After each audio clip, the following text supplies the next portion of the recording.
Welcome or welcome back. If you're always the one chasing love, the one who seems to be holding it all together, proving you're enough, begging to be seen, it's not because you love too deeply. Nah, that'd be too logical, right?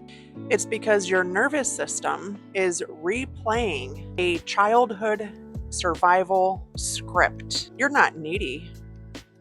You were trained to chase.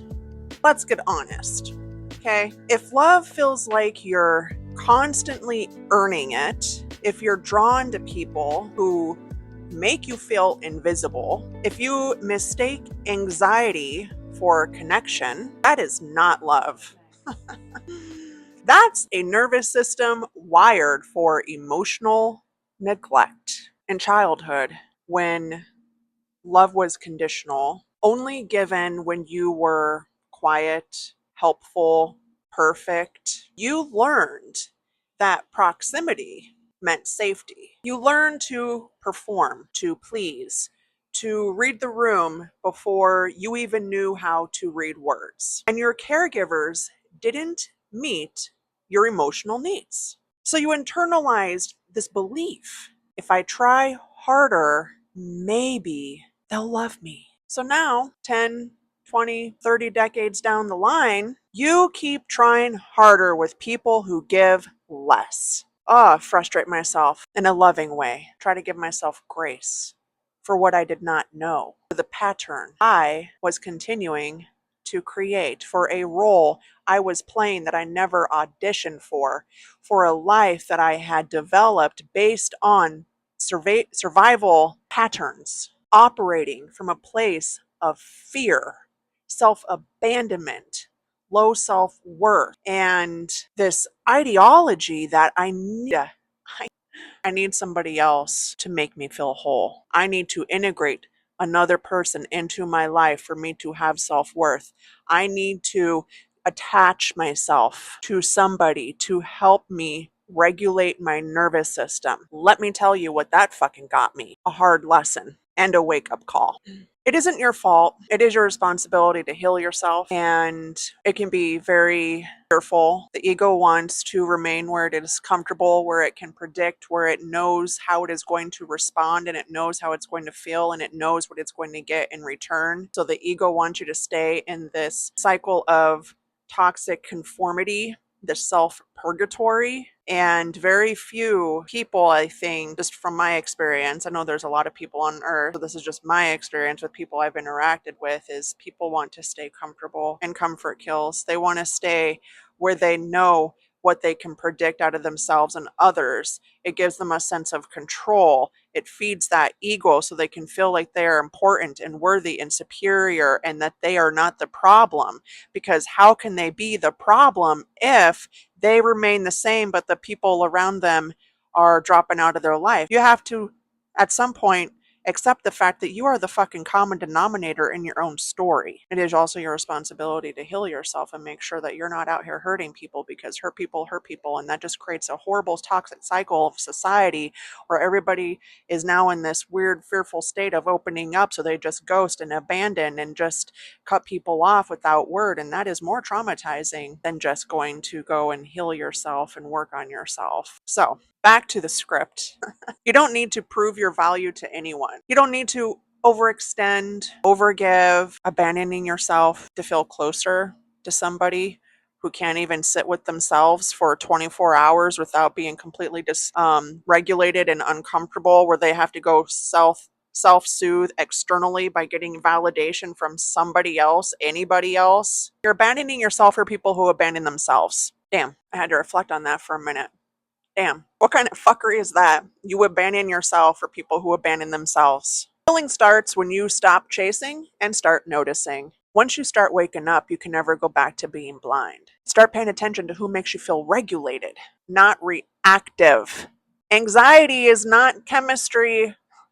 When you feel the butterfly feeling and, oh my gosh, this is so exciting, that is a sign to run. Run.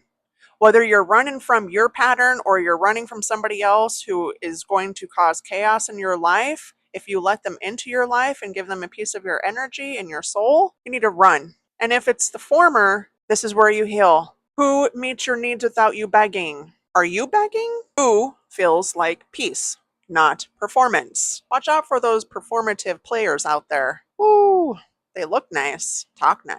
That's all you get. There's nothing else. Disassociated and cut themselves off completely, not only from feeling and their past traumas and whatever hurt them, they have completely disconnected from their soul. They will drain you. Drain you. Have you guessing your own self-worth, who you are, if you are even capable of love, completely just give you this whole cognitive dissonance, which will just fucking fuck you up mentally.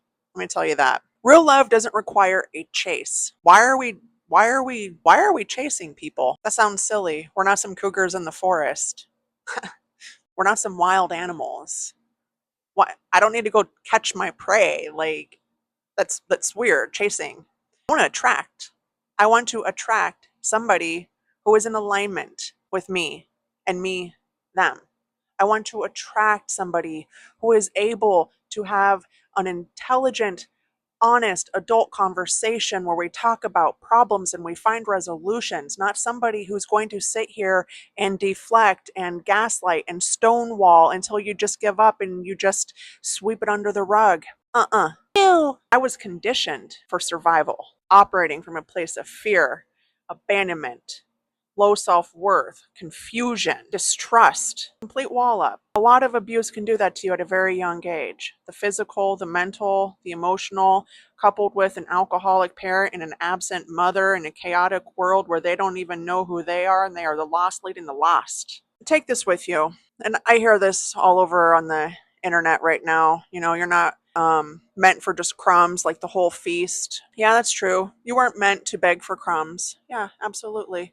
Everybody deserves to be fed. Everybody deserves the same offering. You don't need somebody else to feed you crumbs or a feast. It starts with yourself.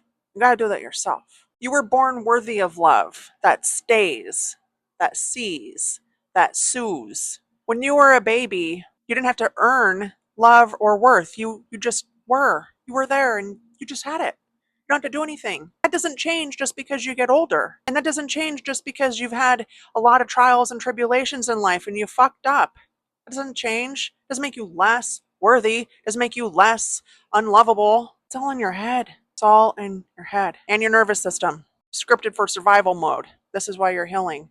Rewiring yourself, cleansing it, detoxing. And this isn't about blaming your past. You just understand it. It's just about understanding it. That's it. So that you can choose differently. So you can wake up and realize with real eyes where you need to change and grow for yourself. Because the moment you stop chasing the ones who never choose you is the moment that you finally get to choose you. And I'm finally doing this, and it's scary, it's hard, it's weird, but it's also beautiful and very freeing. And I hope that you experience that.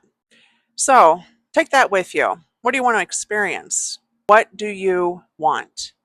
Be safe. Sending you love.